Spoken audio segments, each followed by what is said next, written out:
벌써 몇 년 지난 이야기입니다. 2009년 10월 9일에 한국의 MBC 방송에서 한글의 날 특집을 맞아서 말의 힘이라는 그런 다큐 방송을 했었던 적이 있습니다. 이 방송은 몇 가지 실험을 통해서 우리에게 우리가 내뱉는 말이 얼마나 중요하고 또 힘이 있는가를 증명하기 위한 실험 다큐멘터리였습니다. 어떤 실험인가 하면 갓 지은 김이 모락모락 나는 쌀밥을 한 주걱을 퍼서 이제 이렇게 용기에다가 담게 되는 것입니다. 두 병에 각각 담고, 그리고 한 병에는 고맙습니다라는 스티커를 붙이고, 또 다른 한 병에는 짜증나라는 스티커를 붙였습니다. 그리고 MBC 아나운서실과 일반 사무실 등 총 5개의 사무실에 다 분배를 하고 4주 동안 틈날 때마다, 시간 날 때마다 그 뚜껑을 열어서 한 병에는 고맙습니다, 사랑합니다, 축복합니다 이런 좋은 말을 하게 만들고, 또 다른 한 병에는 짜증나, 너 정말 미워, 보기 싫어 이런 좋지 않은 말들, 나쁜 말들을 하도록 하였습니다. 결과가 궁금하지 않습니까? 실험이 시작된 지 4주가 지났습니다. 그 병들을 다 수거했는데 아주 놀라운 결과가 나타났습니다. 짜증나라는 스티커가 붙은 병 안에는 정말 맡을 수 없을 만큼의 악취가 나고, 그리고 곰팡이가 폈는데 그 색깔이 진한 검은색 그리고 진한 녹색 같은 정말 썩 보기 좋지 않은 그런 곰팡이가 피었던 것입니다. 그에 반해 이 고맙습니다라는 스티커가 붙은 병에는 어떤 변화가 일어났을까요? 곰팡이가 안 폈다라고 하면 좋겠지만, 그러면 자연의 흐름을 이렇게 거스르는 일이기 때문에 그럴 수 없겠죠. 물론 그곳에도 곰팡이가 피었습니다. 하지만 같은 곰팡이라도 다른 형태의 곰팡이였습니다. 하얗고, 그리고 냄새도 악취가 나는 냄새가 아니라 구수한 냄새가 나는, 그리고 이렇게 예쁘다는 표현이 좀 그렇겠지만 예쁜 곰팡이가 핀 것입니다. 그게 어느 병 하나만 그런 것이 아니라 수거한 모든 병이 동일하게 같은 결과를 나타냈다는 것이 참 신기할 정도였습니다. 혹시 궁금하신 분들이 있다면 말의 힘이라는 그런 검색어를 치시면 이 영상을 보실 수 있는데 참 좋은 도전이 되었다고 생각합니다. 이 실험이 말하고자 하는 것은 무엇이냐면, 우리가 내뱉는 말이 얼마나 영향력이 있는가, 그리고 그 말을 듣는 대상이 어떤 모습으로 변할 수 있는지를 입증하는 것이었습니다. 사실 살아있는 생물이 아닌 이 흰 쌀밥에 이런 변화가 일어났는데, 만물의 영장이라고 하는 우리 인간들, 우리 사람들에게는 이 말이 얼마나 더 큰 영향력으로 다가오겠냐는 말입니다. 우리가 하는 말은 양쪽 끝이 아주 날카롭게 서 있는 그런 칼과 같습니다. 우리가 말로 사람을 살릴 수도 있고 죽일 수도 있습니다. 우리가 내뱉는 말 한마디로 상처를 줄 수도 있고 상처를 치유할 수도 있을 것입니다. 나의 말로 사람에게 꿈을 줄 수도 있을 뿐 아니라 꿈을 가지는 사람에게 그 꿈을 꺾어버리는 것도 바로 말에 달려 있습니다. 그래서 우리가 인생에서 저지르는 대부분의 실수가 바로 이 말에서부터 시작된다는 것, 저와 여러분도 다 공감하실 줄 믿습니다. 하나님은 말씀으로 세상을 창조하셨지만 악한 사탄 마귀는 말로서 세상을 파괴하려고 합니다. 그래서 우리는 정말 성령님께서 우리의 입술을 주장하시지 않으면 안 된다고, 그 성령의 도우심을 위해서 날마다 간구하고 기도해야 될 줄로 믿습니다. 좀 과한 표현이 될 수도 있겠지만 우리 인생살이의 성공과 실패가 바로 이 말에 달려 있다고 해도 과언이 아니라고 생각합니다. 오늘 본문을 보시면 야고보 사도가 우리 혀는 말의 입에 물리는 제갈과 같고 배를 움직이는 키에 비유를 하고 있습니다. 여기서 우리는 중요한 원리를 한 가지 배울 수 있죠. 무엇이냐? 첫 번째로 작은 것이 큰 전체를 통제한다는 것입니다. 이 말이라는 동물은 인간에 비해서 훨씬 큰 동물이지 않습니까? 하지만 작은 제갈을 물리기만 하면 이 말을 자유롭게 움직일 수 있는, 내가 가고자 하는 방향으로 컨트롤할 수 있다는 거죠. 인간의 혀도 마찬가지입니다. 몸에 비해서 이 정말 혀는 작은 지체임에도 불구하고 우리의 몸을 통제하는 능력을 갖고 있습니다. 배 또한 마찬가지죠. 우리 인생 항로의 방향을 제시하는 것도 바로 우리의 말이라는 것입니다. 이 말의 재괄과 배의 키가 방향을 움직이듯이 우리의 말이 우리가 어디로 가야 할지, 어떻게 살아야 할지, 어떤 가치관을 품고 살아야 할지 그 방향성을 제시한다는 것입니다. 여러분, 말의 영향력을 절대 과소평가하시면 안 됩니다. 야고보는 이 말이 인생 전체를 파괴할 수 있는 잠재력이 있다라고 말합니다. 오늘 말씀 읽은 본문의 5절, 6절 말씀을 다시 한번 제가 읽도록 하겠습니다. 이와 같이 혀도 작은 지체로 돼 큰 것을 자랑하도다. 보라, 얼마나 작은 불이 얼마나 많은 나무를 태우는가. 혀는 곧 불이요 불의의 세계라. 혀는 우리 지체 중에서 온 몸을 더럽히고 삶의 수레바퀴를 불사르나니 그 사르는 것이 지옥불에서 나느니라. 그렇게 기록합니다. 여러분, 말은 불과 같다라는 비유를 합니다. 학창 시절, 어린 시절 산불 조심 강조 기간이 되면 학교에서 다들 포스터를 그렸던 기억이 있습니다. 여러분도 그렸는지 모르겠습니다. 많은 친구들이 각자 자신의 감성으로 또 자신의 느낌으로 그림을 그리는데, 그린 것들을 다 모아놓고 보면 조금씩 다를 수 있지만 거의 동일한 컨셉이 하나 나옵니다. 무엇이냐면, 뒤쪽 산에는 엄청 큰 불이 막 활활 타고 있는 불이 이렇게 그려져 있습니다. 그래서 많은 사람들과 동물들이 대피하는 그런 모습도 그리기도 합니다. 그러나 그 불이 시작된 앞부분, 시작 부분을 보게 되면 그 불은 아주 작은 불에서 시작된다는 것이죠. 처음에는 작은 불이었는데 이 불이 바람에 의해서 점점 번지게 되고 걷잡을 수 없을 정도로 큰 불로 번지게 된다는 것입니다. 여러분, 그렇습니다. 아무 생각 없이, 아무 의미 없이 던진 이런 담배꽁초 하나로부터 큰 산을 다 태울 수 있는 불이 나오는 것처럼 우리 혀는, 우리의 말은 한 사람의 인생 전체를 파괴할 수 있는 잠재력인 힘이 있다는 것입니다. 혀는 우리 지체 중에서 가장 작은 부분이지만 그 혀로 우리의 몸을 더럽히기도 하고 그 말로 사람의 인생을, 인격 전체를 파괴하기도 하는 것입니다. 그래서 마태복음 15장 11절에서 이렇게 기록하죠. 입으로 들어가는 것이 사람을 더럽게 하는 것이 아니라 입에서 나오는 그것이 사람을 더럽게 하는 것이다 라고 기록합니다.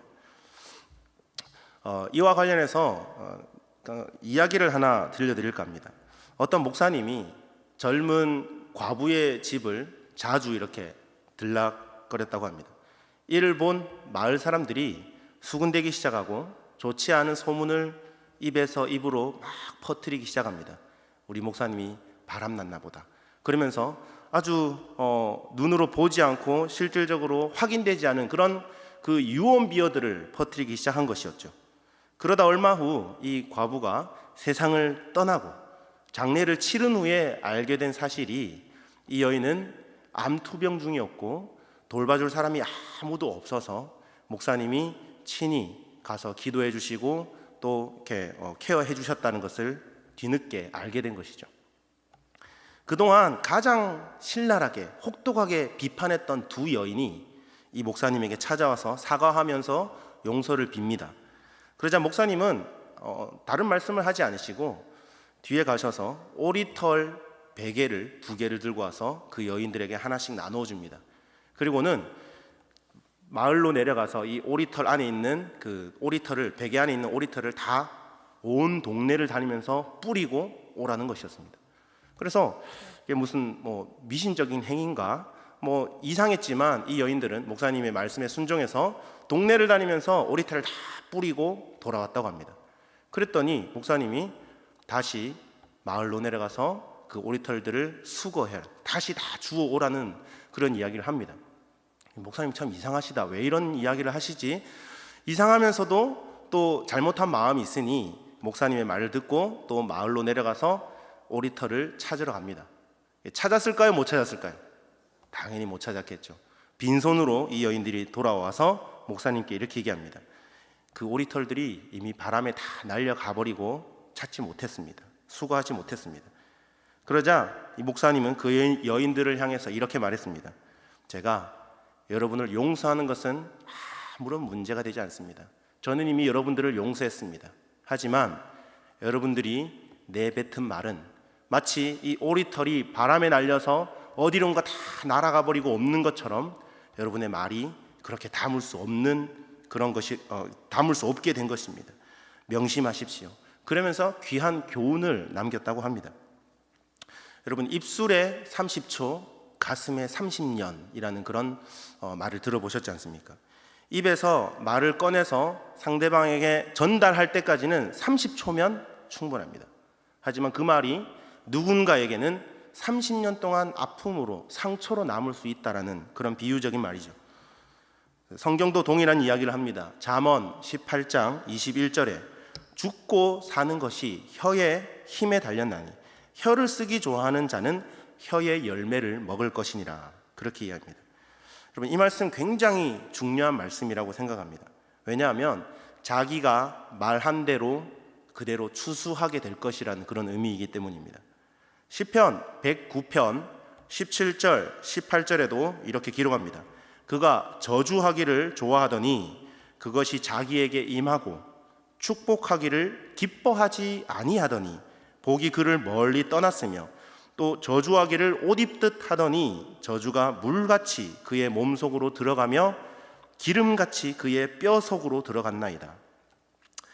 많은 사람들이 자신이 무심코 생각 없이 내뱉은 말이 부메랑처럼 돌고 돌아서 다시 자신에게 돌아온다는 사실을 많이들 모르고 있습니다.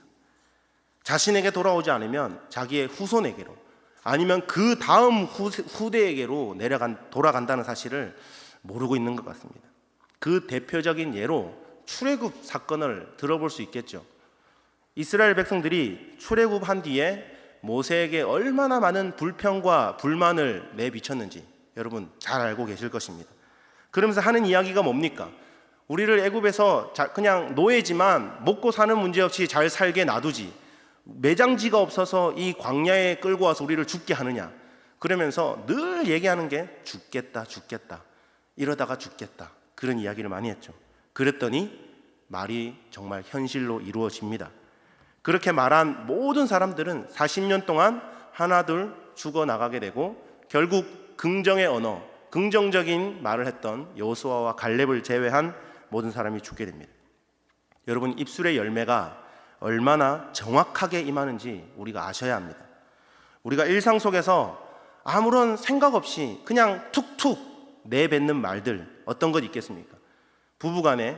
주로 부부간에 이런 이렇게 감정적인 이야기를 많이 하시죠. 부부간에 싸우고 아내가 남편에게 혹은 남편이 아내에게 이 왼수 같은 인간 이런 얘기 많이 하시지 않습니까? 드라마 보니까 많이 하시더라고요. 혹은 나가 죽어라. 네, 혹은 이럴 거면 도장 찍어. 뭐 이런 얘기도 많이 하시고, 전생에 내가 무슨 죄를 졌기에 이 고생을 하고 사나, 이런 얘기도 많이 하시고, 혹은 자녀들에게 이런 얘기를 할 수 있습니다. 너 자꾸 그러면 호적에서 파버린다. 뭐 이런 얘기 우리 어르신들 많이 하시지 않습니까? 만약에 네가 그 대학에 들어가면 내 손에 장을 지진다, 그런 이야기들, 혹은 내 눈에 흙이 들어가기 전에 절대로 안 돼, 이런 이야기들. 여러분, 이런 말들을 함부로 툭툭 내뱉는 분들이 참 많다는 거죠. 이 외에도 한국에는 참 무시무시한 표현들이 많이 있는 것 같습니다. 그 의미를 풀어헤치고 해석해 보면 참 끔찍한 저주스러운 그런 이야기들이 참 많이 있습니다. 특히 한국 사람들은 자기의 목숨을 가지고 함부로 말하는 경우가 많죠. 무슨 말을 할 때마다 죽겠다, 힘들다, 못 살겠다, 못 해먹겠다, 이런 이야기들 정말 많이 하지 않습니까? 입버릇처럼 많이 합니다. 이런 부정적인 이야기를 하다 보니 말이 현실로 이루어지는 경우가 참 많이 있습니다. 심지어 아침에 일어나서 이렇게 기지개를 펴면서 뭐라고 합니까? 아이고 죽겠다 이렇게 많이들 하시죠. 아침에 일어나면서 이미 자신이 죽겠다고 5번 이상씩 선포하면서 하루를 시작하는데, 그런 분이 살아있다는 것 자체가 사실 기적 아니겠습니까? 여러분, 우리나라가 OECD 국가 중에 자살률 1위라는 것 다 알고 계시죠? 그것도 1, 2년 동안 일을 한 게 아닙니다. 10년 넘게 1위 자리를 굳건히 지키고 있습니다. 다른 나라가 범접할 수 없을 만큼의 오차를 크게 뛰면서 1위를 지키고 있는 것입니다. 하루 평균 자살자 40명, 하루에 40명씩 자살한다는 거죠. 10대에서 30대까지 사망 원인 1위가 바로 자살이라는 것입니다. 여러분, 이런 현상이 그저 우연의 일치라고 생각하십니까? 저는 그렇게 생각하지 않습니다. 우리가 말을 가지고 자기 자신의 인생을 절단내버리는, 끝내버리는 그런 무의미적인 입버릇처럼 하는 그런 부정적인 이야기들이 그 사람의 인생을 그렇게 몰고 갔다라고 생각할 수도 있습니다. 특히 우리 하나님의 자녀들은 더 말조심을 해야 합니다. 왜냐하면 하나님께서 말씀으로 세상을 창조하시고 우리들의 곧 하나님의 자녀들에게 입술의 권세, 말의 권세를 주셨습니다. 그 말은 여러분 하고 싶은 대로 말하면 이루어진다, 여러분 선포하면 다 된다는, 마치 알라딘의 요술 램프와 같이 소원 빌면 다 이루어주겠다라는 그런 의미의 해석이 아니라 우리가 장난처럼 툭툭 내뱉는 그런 말들을 우리로 하여금 결국 거두게 하실 것이라는 그런 말입니다. 만약 우리가 당대에 거두지 못하게 된다면 나의 다음 세대, 그 다음 세대까지 가더라도 반드시 거두게 하십니다. 그래서 우리 부모님들이 말조심을 참 해야 됩니다. 만약에 부모님들이 말조심을 하지 않게 되면 그 자식들이 재앙의 열매를 거두게 될 것이라는 말입니다. 그러니까 여러분, 말조심할 수 있기를 간절히 소원합니다. 우리가 장난처럼 그냥 푸념처럼 스트레스 푼다고 내뱉은 말들이 현실로 이루어진다고 한번 생각해 보십시오. 얼마나 끔찍합니까? 하나님께서는 반드시 여러분의 말로서 여러분의 인생을 책임지게 하십니다. 사랑하는 여러분, 말을 내뱉기 전에 다시 한 번, 아니 2번, 아니 3번 한번 생각해 보시고 말을 내뱉는 것 어떻습니까? 제가 청년들에게 설교를 하면서 이런 표현을 많이 합니다. 자주 씁니다. 그 영어로 WWJD, 무슨 말이냐면 What would Jesus do? 예수님이라면 어떻게 하셨을까? 모든 상황 가운데, 모든 선택의 기로에 서 있을 때 What would Jesus do? 예수님이라면 이 상황에서 어떻게 하셨을까? 좀 더 깊이 생각하고 좀 더 신중하게 판단하게 되겠죠. 여러분, 우리가 일상생활을 할 때에, 그리고 생각을 하고 말을 내뱉고 행동으로 옮기기 이전에 항상 한번 생각해 보시면 좋겠습니다. What would Jesus do? 예수님이라면 어떻게 하셨을까? 여러분의 언어 습관이 어떻다고 생각하십니까? 한번 나중에 친한 분들에게, 주변 분들에게 한번 물어볼 수 있기를 원합니다. 하나님의 사람은 축복의 언어, 긍정의 언어, 비전의 언어를 말하는 습관을 가져야 합니다. 하나님께서 여러분의 말대로 여러분의 운명을 만들어 가실 거기 때문입니다. 그런데 여러분, 더 중요한 것을 아셔야 합니다. 무엇이냐면 여러분 말 뒤에는 어둠의 권세가 항상 도사리고 있다는 것입니다. 우리의 이 입술은 영적인 전쟁터와 마찬가지입니다. 이 야고보 사도가 우리의 혀를 말에게 물리는 재갈에 비유하지 않습니까? 이 말의 입에 물리는 재갈의 역할이 무엇입니까? 아무리 힘이 세고 거칠다 하여도 이 재갈은 말의 야성과 싸워서 버텨내야 합니다. 그게 바로 재갈이 가진 역할이죠.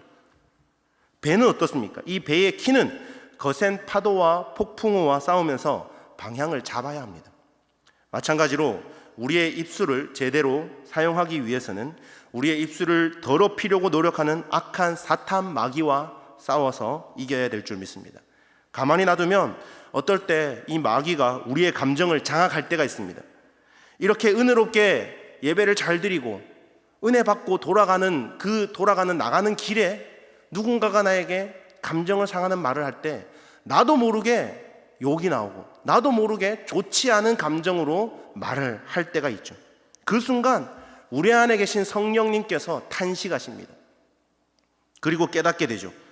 내가 이렇게 못된 말을 하다니, 내가 왜 이런 말을 했지? 여러분도 모르게 순식간에 어떤 힘이 여러분의 입술과 감정을 장악해버린다는 것입니다. 그래서 우리가 성령으로 충만하지 않으면 6절을 한번 보시길 바랍니다. 이 말이 우리의 온 몸을 불사르고 삶의 수레바퀴를 불사른다고 합니다. 이 사르는 힘이 어디서 나온다고 합니까? 지옥불에서부터 나온다고 하죠. 여러분, 우리 입술의 언어는 영적 정쟁터입니다. 마귀의 권세가 우리를 집어삼키려고 호시탐탐 기회를 노리고 있습니다.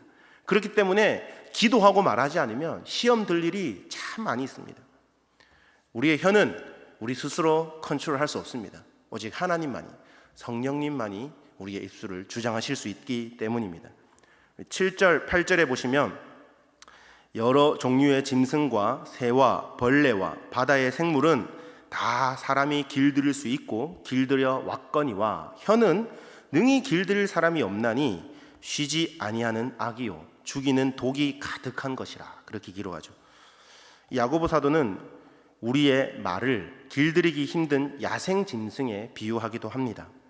그런데 여러분, 사파리나 어디 동물원이나 서커스에 가보신 분들은 알겠지만 아무리 거칠고 힘이 센 야생 동물이라 할지라도 오랜 시간을 거쳐서 그 동물들을 교련할 수 있습니다. 훈련시킬 수 있다는 것입니다. 그렇지만 혀는 인간의 힘으로 통제할 수 없다는 것입니다. 마치 쉬지 아니하는 악이요 죽이는 독이랑 똑같다고 했습니다. 그래서 인간의 힘으로는 통제할 수가 없습니다. 사람으로는 할 수 없다고 강조합니다. 하나님만이 하실 수 있기 때문입니다.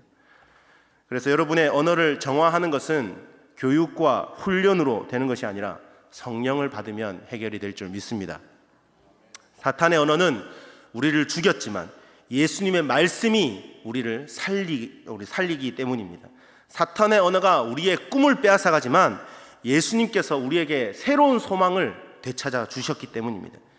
예수님께서는 사마리아 우물가에 있는 여인에게 하신 그 한마디 말로 절망에 빠진 여인을 새롭게 하고 또 그 여인을 통하여서 마을 전체의 사람들을 구원하는 놀라운 역사를 펼쳐내십니다. 하나님께서 사람을 살리는 그 언어를 성령을 통하여서 저와 여러분에게 주실 줄 간절히 믿으시길 바랍니다. 그래서 우리는 그 언어를 잘 사용함으로 승리하는 언어 생활을 해야 합니다. 그래야 우리의 인생이 바뀔 것입니다. 비판하는 말을 버리고 칭찬과 격려의 말을 하시길 바랍니다.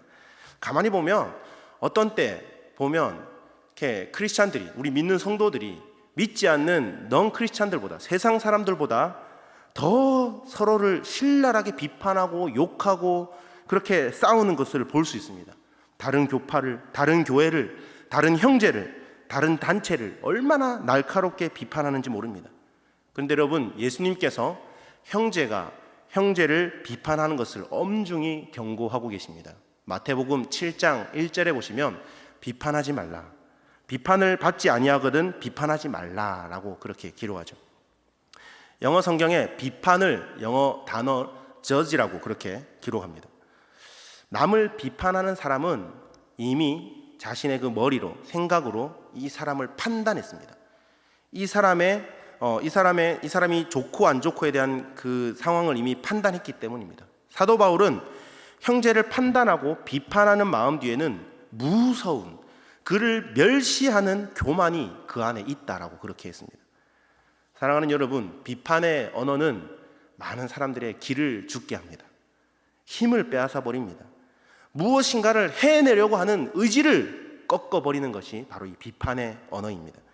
그 마음에서 기쁨이 사라지게 하고 불안감과 자기 보호 본능만 키우게 하는 것이 바로 이 비판인 것입니다.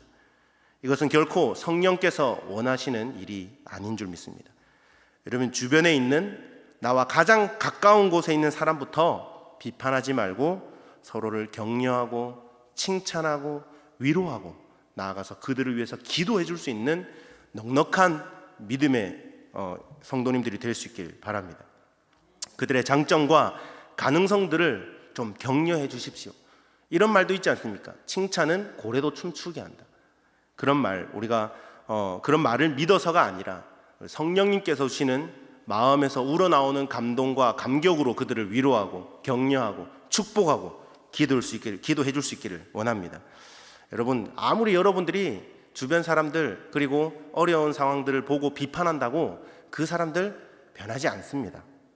사람을 변화시키는 일은 오직 성령님께서 하실 일이고, 우리의 역할은 뒤에서 묵묵히 기도하고 그들을 위해서 격려하고 칭찬하는 것이 바로 우리의 사명인 것입니다. 그리고 나아가서 영적인 지도자들을 비판하지 마시고 격려해 주시길 바랍니다. 기도해 주시길 바랍니다. 오직 성령만이 우리를 비판하실 수 있는데, 이 성령님은 우리의 문제를 가장 지혜롭게 온유하게 지적하시고 상처 없이 치유하시는 분이십니다. 그러므로 사람을 고치고 바꾸는 것은 성령이 하실 일이지 우리가 할 일이 아니라는 것입니다. 함부로 비판하는 사람은 성령이 할 일을 가로채는 사람입니다. 다시 말해 월권하는 행위인 거죠. 이들의 비판은 공동체를 마비시킬 것입니다. 비판하는 부모가 있는 가정은 마비가 될 것입니다. 비판하는 사람이 많은 회사는요, 무기력해질 것입니다. 비판하는 사람이 많은 교회는 결코 부흥할 수 없습니다. 그러기에 함부로 비판하면 안 됩니다. 우리가 알 수 없는 뭔가를 함부로 판단하고 비판하지 말고 주님께 온전히 맡기고 기도할 수 있는 우리 성도님들 되기를 원합니다. 비판의 시간을 확 줄이시고 기도의 시간을 확 늘려보십시오. 여러분의 영적인 영향력이 더욱더 넓어지고 커질 것입니다. 이런 말 있지 않습니까? 모이면 기도하고 흩어지면 전도하자. 근데 많은 크리스찬들이 그렇게 되지 않습니다. 모이면 험담하고 흩어지면 그걸 퍼뜨리는, 모이면 다른 사람 이야기 막 즐겨하고 가십거리로, 흩어지면 들었던 이야기를 다 이렇게 전하는 그런 곳에 우리의 입술을 사용하지 마시길 바랍니다. 마태복음 7장 2절 보십시오. 너희가 비판하는 그 비판으로 너희가 비판을 받을 것이요 너희가 헤아리는 그 헤아림으로 너희가 헤아림을 받을 것이다 라고 합니다. 또 에베소서 4장 29절에 무릇 더러운 말은 너희 입 밖에도 내지 말고 오직 덕을 세우는데 소용되는 대로 선한 말을 하여 듣는 자에게 은혜를 끼치게 하라 라고 기록합니다. 여러분, 덕을 세우는데 선한 말은 한마디로 형제를 영적으로 살리는 말입니다. 기쁨을 주는 말이죠. 그 사람에게 꿈을 심어주는 말입니다. 슬퍼하는 형제를 일어나게 하고 사람을 치유하고 그 가능성을 일으켜주는, 하늘을 날게 하는 비전의 언어를 그에게 주는 것입니다. 이것이 바로 우리 성도들이 가져야 할 리더십이 아니겠습니까? 아무리 여러분 주변에 자존심 세 보이고 강해 보이고 잘나 보이는 사람이라 하더라도 그 내면을 들여다보면 한없이 여린 부분이 있을 것입니다. 여러분, 그렇기 때문에 우리의 칭찬과 격려와 위로와 기도가 필요하지 않은 사람은 단 한 명도 없습니다. 한 교회에서 함께 신앙생활을 하다 보면 여러분, 여러 가지 해프닝들이 있기 마련이죠. 뜻대로 계획대로 되지 않을 때 화가 머리 끝까지 치밀어 오를 경우가 있을 것입니다. 저 역시 그런 경우가 많이 경험합니다. 감정에 막 북받쳐서 열이 받을 때가 있을 것입니다. 그렇게 나쁜 말이 이렇게 목구멍까지 막 차올라 올 때에 우리의 혀가 이 언어를 바꾸어서 내뱉어야 될 줄 믿습니다. 상대방을 비방하고 비난하고 헐뜯는 욕설이 아닌 한 걸음 뒤로 물러서서 좀 더 이해해 보려고 노력하고 오히려 그를 위하여 기도해주고 격려의 말, 축복의 말, 긍정의 언어를 사용하셔서 공동체를 깨뜨리고 관계를 깨뜨려버리는 그런 악한 일에 사용되는 사람이 아니라 우리 연합교회 모든 성도님들이 들어가는 곳마다 그곳에 새로운 희망이 생기고 그곳에 새로운 소망을 품게 되고 그곳에 더 큰 꿈을 향해 이끌어가는 그런 사역에 우리 모든 연합교회 성도님들이 귀하게 사용되어지시기를 주님의 이름으로 간절히 축원합니다. 이렇게 서로 축복하고 격려하지 않으면 아무리 좋은 비전과 은사가 있다 하더라도 교회가 힘을 받지 못할 것입니다. 여러분의 말을 통해서 가정이 살아나고 여러분이 속한 공동체가 힘을 얻고 우리 연합교회가 더 역동적으로 살아 움직이는 그런 교회가 될 수 있기를 주님의 이름으로 다시 한번 축원합니다. 기도하겠습니다.